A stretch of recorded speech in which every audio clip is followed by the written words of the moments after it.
Hello guys, welcome back to my channel drama series. Episode 10 तक की कहानी आपको पिछले वीडियो में बता चुकी हूँ, जिसका लिंक आपको मेरे वीडियो सेक्शन में मिल जाएगा। पिछले एपिसोड में हमने देखा था कि हाओ मेंग की क्लासमेट मिन की एंट्री होती है और साई वन उन दोनों को कैफे में देख लेती है, तो उसे गलतफहमी हो जाती है कि हाओ मेंग उस लड़की के साथ डेट कर रहा है और उसे चीट कर रहा है। और ये सब देखकर साई वन मुँह फुलाकर वहाँ से चली जाती है। आगे हाओ मेंग घर आता है तो वो देखता है कि साई वन उसका घर के बाहर वेट कर रही है। तो हाओ मेंग साई वन से पूछता है, तुम यहाँ पर कब से मेरा इंतजार कर रही हो? तो साई वन हाओ मेंग को झूठ बोलती है कि वो 2 घंटे से उसका इंतजार कर रही है, लेकिन साई वन वहाँ पर कुछ मिनट पहले ही आई हुई होती है ताकि वो हाओ मेंग को गिल्टी फील करा सके कि वो उसका इतने देर तक इंतजार कर रही थी। तो हाओ मेंग कहता है, प्लीज मुझे माफ कर दो, आज मुझे कुछ ज्यादा ही काम था।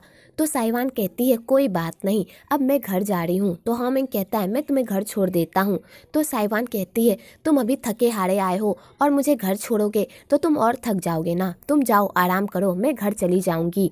और साई वन अपनी नौटंकी करके घर चली जाती है। अगले दिन साई वन हाओ मेंग के सेक्रेटरी को अपना मोहरा बनाती है और उसके सामने रोने की ऐसी नौटंकी करती है कि वो भी साई वन की बातों में आ जाता है। तो साई वन उससे पूछती है, क्या तुमने हाओ मेंग के साथ रिसेंटली कोई लड़की देखी है? तो वो सेक्रेटरी कहता है, हाँ मैंने देखी है, वो बहुत ही सुंदर है, उसे देखते ही मुझे प्यार हो गया और ऐसी लड़की से कौन नहीं प्यार करेगा, वो बहुत ही सुंदर है। तो साई वन ये सुनकर तो और बौखला जाती है और सेक्रेटरी को कहती है, क्या तुम मुझे उसका नंबर लाकर दे सकते हो? तो सेक्रेटरी कहता है, लेकिन मैं कैसे? तो साई वन फिर से उसके सामने नौटंकी करने लगती है।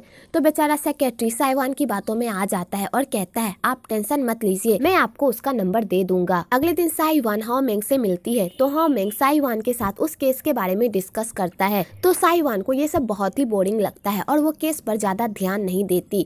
तो हाओ मेंग कहता है, क्या तुम्हें जरा सा भी डर नहीं लग रहा? अगर हम ये केस नहीं जीते तो तुम्हारा फ्यूचर पूरी तरह बर्बाद हो जाएगा।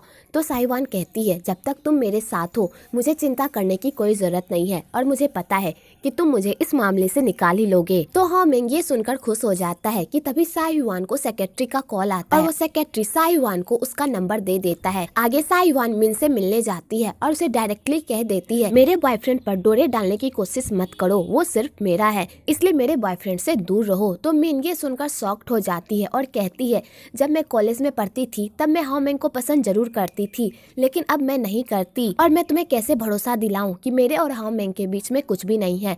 तो साई वन कहती है, मुझे पता है कि हाओ मेंग तुम्हें पसंद नहीं करता, लेकिन तुम जैसी लड़कियों का कोई भरोसा नहीं। तो मिन कहती है, अगर मैं तुम्हें प्रूफ कर दूं कि मेरे और हाओ मेंग के बीच कुछ भी नहीं है तब तुम्हें भरोसा होगा? तो साई वन कहती है, कैसे प्रूफ करोगी? तो मिन कहती है, वो तुम मुझ पर छोड़ दो। आगे मिन हाओ मेंग को एक मीटिंग के बहाने से मिलने के लिए बुलाती है। तो हाओ मेंग जब कैफे पहुंचता है तो वहाँ साई वन को देखकर पूरी तरह शॉक्ड हो जाता है। तो मिन हाओ मेंग को साई वन को यह कहकर इंट्रोड्यूस करवाती है कि साई वन उसकी दोस्त है और मिन हाओ मेंग से पूछती है, तुमने मेरे प्रपोजल के बारे में क्या सोचा? क्या तुम मेरे साथ सिंगापुर जाओगे? तो साई वन जैसे ही सिंगापुर का नाम सुनती है तो वो पूरी तरह शॉक्ड हो जाती है। तो मिन हाओ मेंग को कहती है, क्या तुमने साई वन को नहीं बताया तुम्हारा एक सपना था एनवायरनमेंट लॉयर बनने का? तो साई वन जैसे ये सब सुनती है तो बेचारी के पैरों तली तो जमीन ही खिसक जाती है।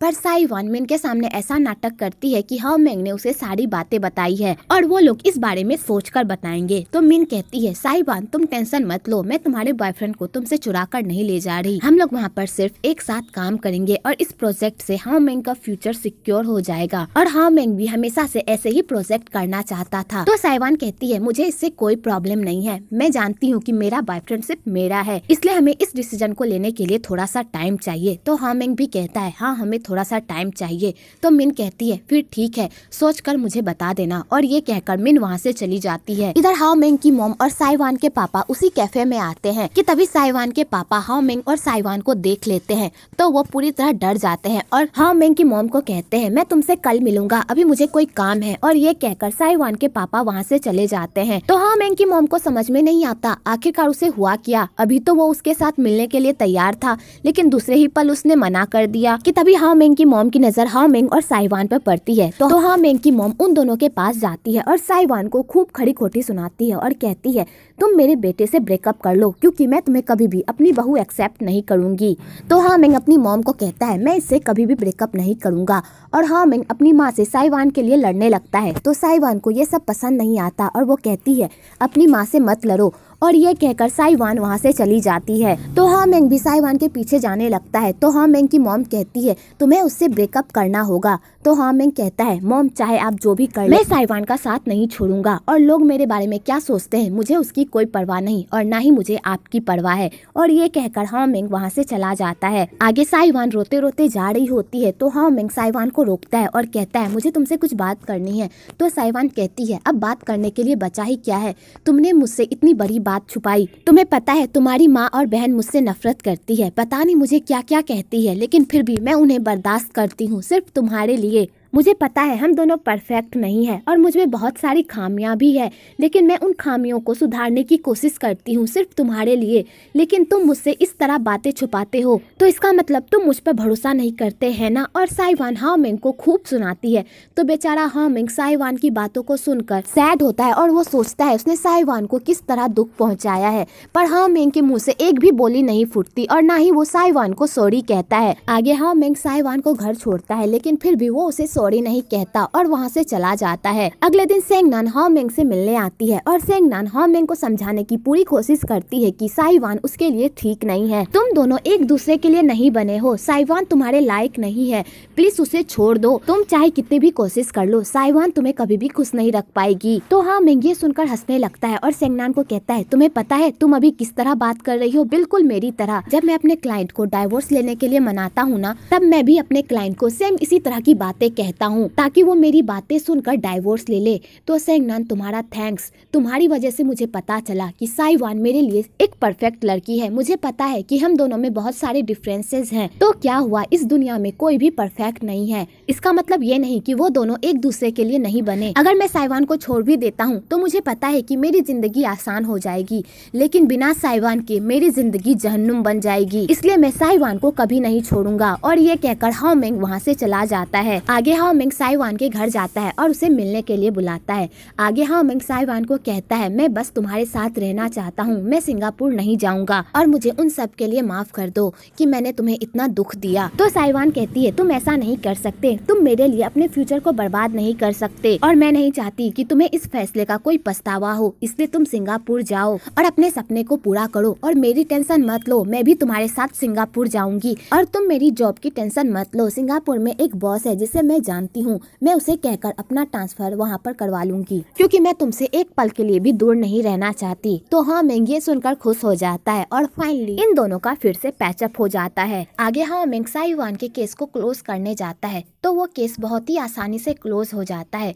तो हा मेंग को थोड़ा सा खटकता है कि ये केस इतनी आसानी से क्लोज कैसे हो गया। तो साइवान कहती है तुम बहुत ही इंटेलिजेंट हो, इसलिए ये केस इतनी आसानी से क्लोज हो गया। और वो लोग इस बात पर ज्यादा ध्यान नहीं देते। एक्चुअली इस केस के पीछे भी जियांग का ही हाथ होता है। इधर जियांग सेंगनान को अपने घर ले जाता है डिनर के लिए। तो सेंगनान जियांग का घर इतना खाली देखकर जियांग से पूछती है तुम्हारा घर इतना खाली क्यों है।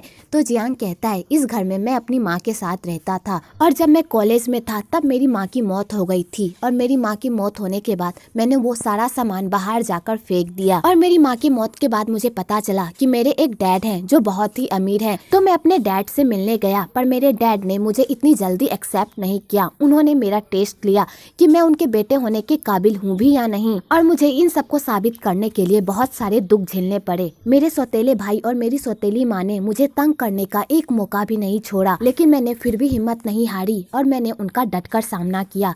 तो सेंगनान ये सब सुनकर रोने लगती है। तो जियांग सेंगनान को कहता है तुम रो क्यों रही हो। तो सेंगनान बहाना बनाने लगती है कि वो प्याज काट रही थी जिस वजह से वो रो रही है। आगे सेंगनान जियांग की लाइफ में खुशियाँ भरने के लिए कहती है तो फिर मैं तुम्हारे घर को डेकोरेट कर सकती हूँ।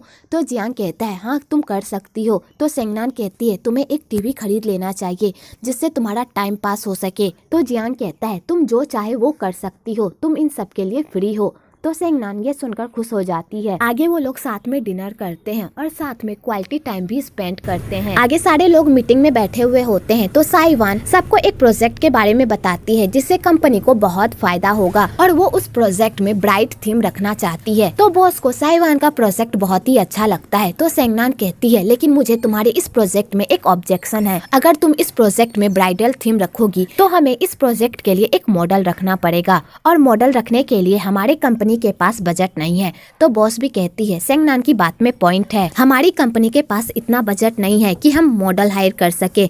तो साइवान कहती है मेरे पास इसका भी सोल्यूशन है, आप लोग इस प्रोजेक्ट को मुझ पर छोड़ दीजिए। आगे साइवान हाओ मेंग से मिलती है और हाओ मेंग को अपने ब्राइड थीम में हाओ मेंग को मेल मॉडल बनने को कहती है। तो हाओ मेंग कहता है मुझे शूटिंग के बारे में कुछ भी नहीं पता, मैं नहीं कर पाऊंगा। तो साइवान हाओ मेंग को मनाने की बहुत कोशिश करती है पर हाओ मेंग नहीं मानता। तो साइवान एक ट्रिक लगाती है और कहती है अगर तुम मेरे दूल्हा नहीं बनोगे तो कोई और मेरा दूल्हा बनेगा और वो मेरे साथ रोमांटिक अंदाज में फोटो खिंचवाएगा। तो सोच लो, बाद में मुझे ये मत कहना कि मैंने दूसरे आदमी के साथ ऐसे ऐसे फोटो खिंचवाए थे। तो हाओ मेंग ये सुनकर तो बौखला जाता है पर इसका भी कोई असर नहीं होता और साइवान का ये ट्रिक भी फेल हो जाता है। आगे हाओ मेंग ये सोच कर ही पगला रहा होता है कि साइवान दूसरे लड़कों के साथ कैसे फोटो खिंचवाएगी। आगे साइवान चेयरमैन के साथ कॉन्ट्रैक्ट साइन करती है और वहाँ पर हाओ मेंग भी होता है लीगल एडवाइजर के तौर पर। तो चेयरमैन कॉन्ट्रैक्ट साइन करने के बाद साइवान के साथ फ्लर्ट करते हैं और उसे बातों ही बातों में छूने की भी कोशिश करते हैं और इतनी घटिया हरकत करके चेयरमैन वहाँ से जाने लगते हैं। तो हाओ मेंग को ये सब पसंद नहीं आता। तो हाओ मेंग चेयरमैन को सबक सिखाने के लिए कहता है आप कोरिया में रहते हैं ना, इसलिए आपको ताइवान के रूल नहीं पता। ताइवान में लड़की के बिना मर्जी के उसे छूना या उसके हाथ पर किस करना ये सब गैर कानूनी माना जाता है। वो लड़की आप पर हैरेसमेंट का केस भी कर सकती है, इसलिए ध्यान से अगली बार ऐसी हरकत करने से पहले लॉ के बारे में जरूर सोच लीजिएगा। और हाओ मेंग चेयरमैन को इतना डराता है कि बेचारे की तो हवा ही टाइट हो जाती है। आगे जियांग चेयरमैन को कहता है मैंने आपसे रिक्वेस्ट की थी ना कि साइवान के साथ प्लीज ऐसी वैसी हरकत मत कीजिएगा। तो चेयरमैन कहता है तुम्हें क्या लगता है मैं तुम्हें इतनी आसानी से माफ कर दूंगा? बिल्कुल भी नहीं, मैं तुम्हें उतना ही दर्द दूंगा जितना तुमने मुझे दिया है। मैं तुमसे तिल तिल कर बदला लूंगा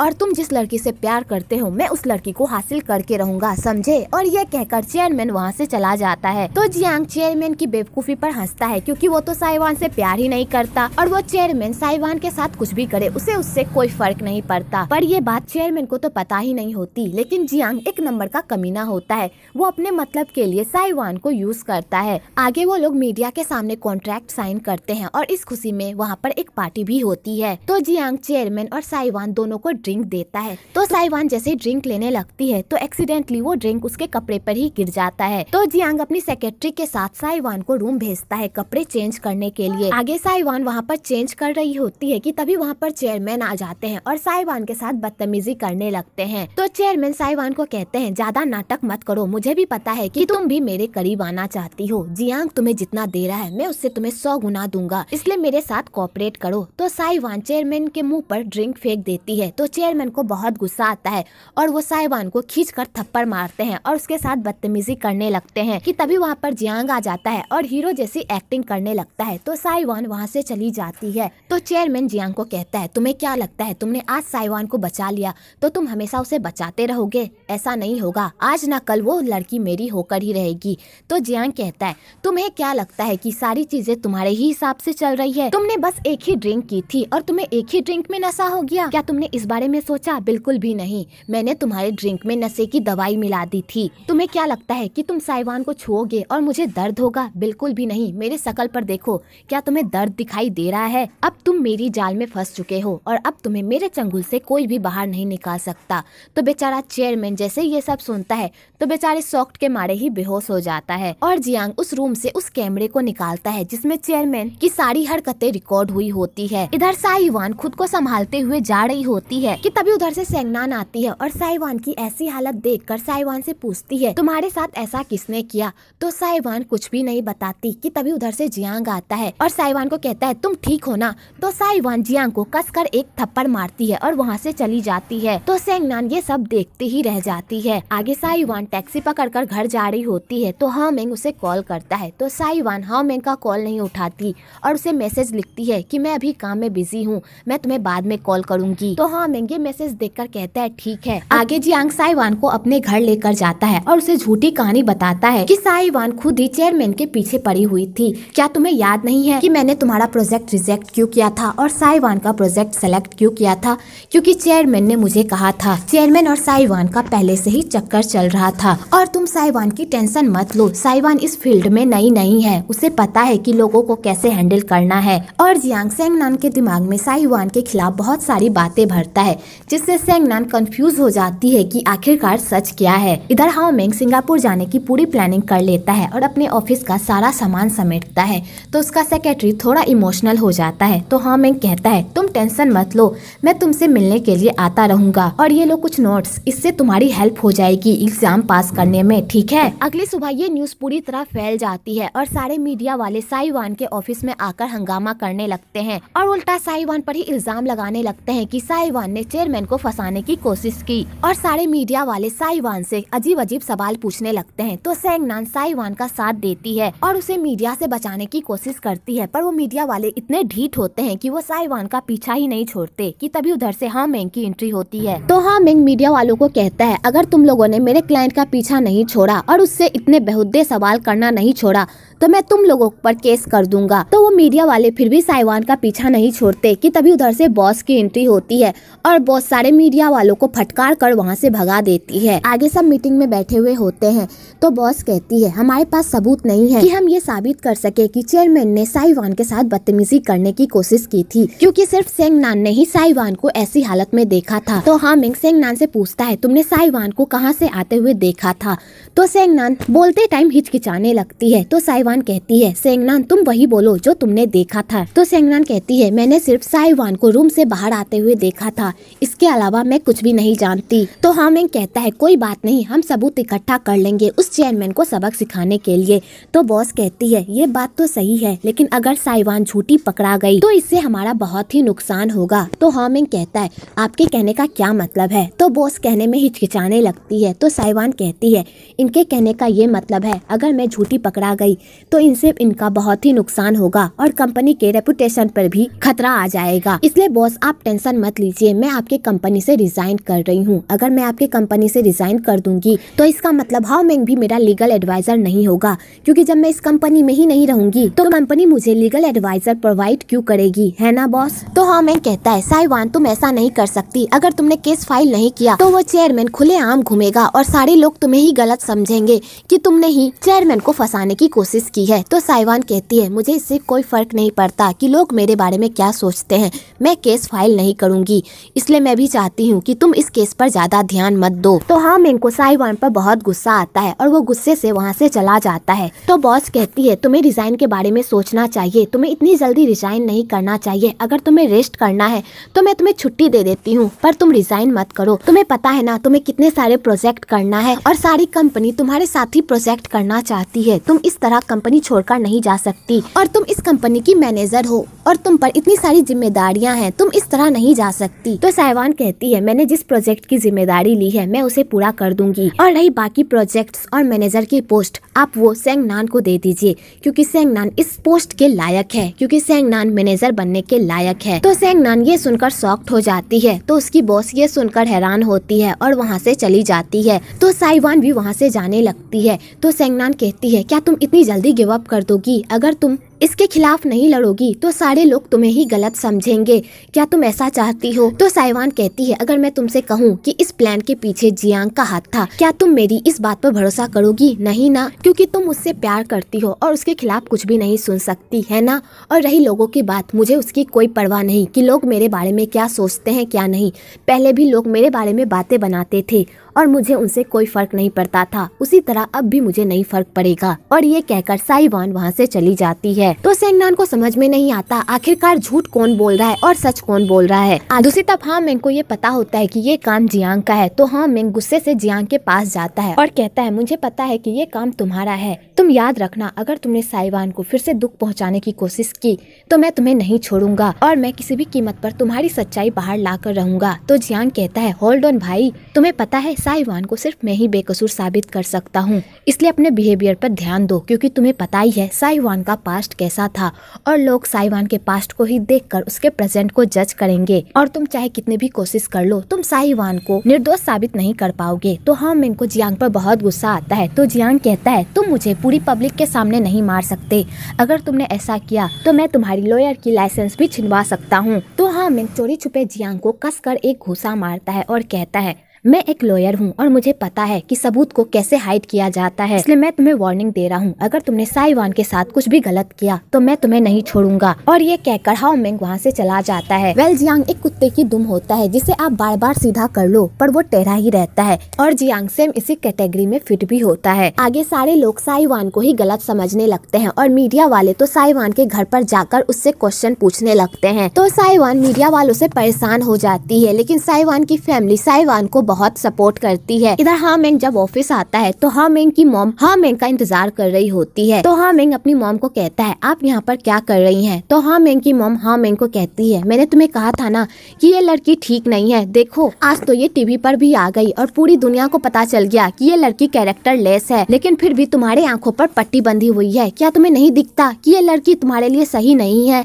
तो हाओ मेंग अपनी माँ की बातें सुन लेता है और उनकी बातों का जवाब दिए बिना वहाँ से चला जाता है। तो हाओ मेंग की मॉम हाओ मेंग का ऑफिस इतना खाली देखकर सेक्रेटरी से पूछती है क्या हाओ मेंग कहीं जाने वाला है? तो सेक्रेटरी कहता है क्या आपको नहीं पता बॉस सिंगापुर जाने वाले हैं साइवान के साथ। तो हाओ मेंग की मॉम जैसे ये सुनती है तो उनके तो होश ही उड़ जाते हैं। इधर हाओ मेंग साइवान से मिलने उसके घर जाता है, पर उसके घर के बाहर बहुत सारी मीडिया होती है। तो हाओ मेंग अपने कार से ही साइवान से वीडियो कॉल पर बात करता है। तो साइवान हाओ मेंग को कहती है प्लीज मुझसे कुछ दिनों तक मिलने मत आओ, मैं नहीं चाहती कि मीडिया वाले भी तुम्हारा नाम इन सब में उछाले और तुम्हारे कैरियर पर इसका कोई असर हो। तो हाओ मेंग कहता है ठीक है, लेकिन प्लीज तुम अपना ध्यान रखना, ठीक है? तो साइवान कहती है तुम टेंशन मत लो, मैं अपना ख्याल रखूंगी, और तुम मीडिया वालों की टेंशन मत लो, मैं कुछ दिनों के लिए कोरिया जा रही हूँ काम के सिलसिले से। तो हाओ मेंग कहता है ये तुम्हारे लिए अच्छा भी होगा, तुम्हारा मूड फ्रेश हो जाएगा अगर तुम घर से बाहर निकलोगी। आगे हाओ मेंग सेंगनान से मिलने जाता है और उससे एक फेवर मांगता है। तो सेंगनान कहती है तुम्हें क्या फेवर चाहिए? तो हाओ मेंग कहता है क्या तुम साइवान के साथ मेरा टिकट बुक करवा सकती हो? तो सेंगनान हाओ मेंग के कहने पर उसका टिकट साइवान के साथ बुक करवा देती है। तो हाओ मेंग कहता है मैं तुम्हें एक बात कहूँ, इन सब के पीछे जियांग का हाथ है, मुझे पता है कि तुम उसे पसंद करती हो, इसलिए तुम मेरी बातों पर भरोसा नहीं करोगी, लेकिन मैं तुम्हें एक बात कह देता हूँ, क्या तुम उस इंसान के साथ रह पाओगी जिस इंसान ने अपने फायदे के लिए दूसरों को चोट पहुँचाई हो? क्या वो इंसान तुम्हारे प्यार के लायक है? ये बात तुम खुद सोचो। तुम्हारा दिल भी जानता होगा कि साइवान झूठ नहीं बोल रही, पर तुम्हारा दिमाग इस बात की मंजूरी नहीं दे रहा कि जियांग भी ऐसा कर सकता है। इसलिए मैं सेंगनान तुम्हें एक एडवाइस देना चाहूँगा कि तुम अपने दिल की सुनो, क्योंकि तुम्हारा दिल कभी भी तुमसे झूठ नहीं बोलेगा। क्या वो इंसान तुम्हारे प्यार के लायक है जिस इंसान ने तुमसे खाली झूठ ही बोला हो और अपने मतलब के लिए लोगों का इस्तेमाल किया हो? तो सेंगनान ये सुनकर सोच में पड़ जाती है। अगले दिन साइवान बिजनेस के काम से कोरिया जा रही होती है। तो सारे रिपोर्टर्स साइवान से क्वेश्चन पूछने लगते हैं कि तभी उधर से हाओ मेंग आता है और सबके सामने कहता है कि साइवान उसकी गर्लफ्रेंड है और वो अपने गर्लफ्रेंड को यहाँ से लेकर जा रहा है। और सारी मीडिया के सामने हाओ मेंग साइवान का हाथ पकड़कर उसे लेकर चला जाता है। तो साइवान हाओ मेंग से पूछती है तुमने ये क्यों किया? तुम्हें पता है ना अब मीडिया वाले तुम्हारा भी नाम उछालेंगे। तो हाओ मेंग कहता है क्योंकि मैं नहीं चाहता कि मेरी गर्लफ्रेंड किसी और बंदे के साथ वेडिंग फोटो शूट करवाए। क्या ये ऑफर अभी भी वैलिड है कि मैं तुम्हारा दूल्हा बनूं? तो साइवान ये सुनकर खुश हो जाती है। आगे वो दोनों एरोप्लेन में बैठ जाते हैं। तो वहाँ के सारे लोग पेपर में साइवान की ही न्यूज देखते हैं और उसके बारे में ही बातें बनाते हैं। तो साइवान को ये सब सुनकर बुरा लगता है, पर हाओ मेंग साइवान को ही सपोर्ट करता है और उसे चीयर अप करने की भी कोशिश करता है। इधर हाओ मेंग के पापा हाओ मेंग की मॉम को बहुत मिस कर रहे होते हैं कि तभी वहाँ पर सेंगनान आती है और अपने पापा को कहती है अगर आप मॉम को मिस कर रहे हैं तो उन्हें वापस क्यों नहीं बुला लेते? तो उसके पापा उसके सामने ऐसा प्रिटेंड करते हैं कि जैसे उन्हें कोई फर्क ही नहीं पड़ता। कि तभी उधर से बेल बजती है। तो हाओ मेंग के पापा दरवाजा खोलने जाते हैं। तो हाओ मेंग की मॉम दरवाजे के बाहर होती है। तो हाओ मेंग के पापा कहते हैं तुम वापस आ गई? तो हाओ मेंग की मॉम कहती है मैं तुम्हारे लिए वापस नहीं आई, मैं अपनी बेटी से मिलने आई हूँ। आगे हाओ मेंग की मॉम सेंगनान से पूछती है तुम्हें पता था ना तुम्हारा भाई सिंगापुर जा रहा है साइवान के साथ, लेकिन तुमने मुझसे ये बात नहीं बताई। तो सेंगनान कहती है मॉम मैं आपकी कसम खाकर कह रही हूँ मुझे इन सब के बारे में कुछ भी नहीं पता। तो हाओ मेंग की मॉम कहती है जल्दी से अपने भाई को फोन करो और उससे पूछो कि वो कहाँ पर है। तो सेंगनान कहती है ठीक है मैं भाई को कॉल करती हूँ। तो सेंगनान हाओ मेंग को कॉल करती है पर वो उसका कॉल नहीं उठाता। तो सेंगनान ये सुनकर शॉक्ड हो जाती है क्योंकि जियांग ने तो उसे बताया था कि साइवान चेयरमैन का पीछा इसलिए कर रही है क्योंकि उसे बेटर पोस्ट चाहिए। लेकिन जब साइवान हाओमेंग के साथ सिंगापुर जा रही है तो फिर उसे बेटर पोस्ट लेकर क्या फायदा होगा ताइवान में। और सेंगनान यही सोच कर जियांग पर डाउट करने लगती है कि कहीं सच में भाई सही तो नहीं कह रहा था कि साइवान निर्दोष है और इन सब के पीछे शायद जियांग का हाथ हो। इधर साइवान और हाओमेंग दोनों कोरिया पहुंचते हैं और कोरिया जाकर वो लोग खूब मस्ती करते हैं। वो लोग नई नई जगह पर घूमने जाते हैं और अपने सारे दुख दर्द भूलकर वहाँ पर खूब ज्यादा मस्ती करते हैं। वेल आपको यहाँ पर इनका रोमांटिक सीन भी देखने को मिलेगा। इधर सेंगनान जियांग से पूछती है क्या तुमने मुझसे झूठ बोला था,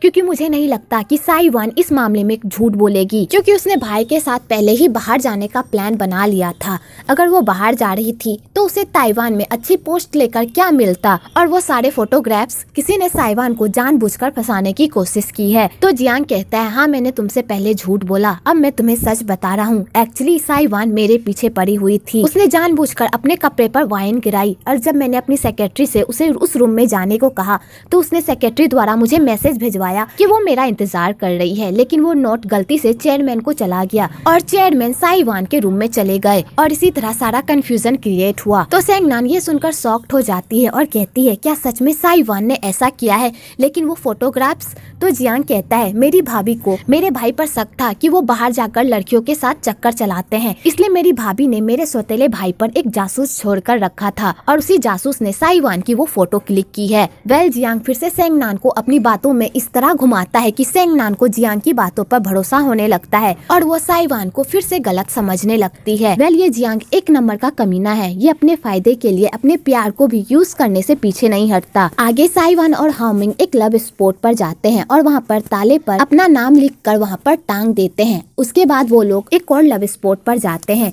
जहाँ पर सारे कपल्स अपने फोटो हैंग करते हैं ताकि वो लोग याद रख सके कि वो लोग यहाँ पर आए थे और उनकी यहाँ से कितनी यादें जुड़ी हुई है।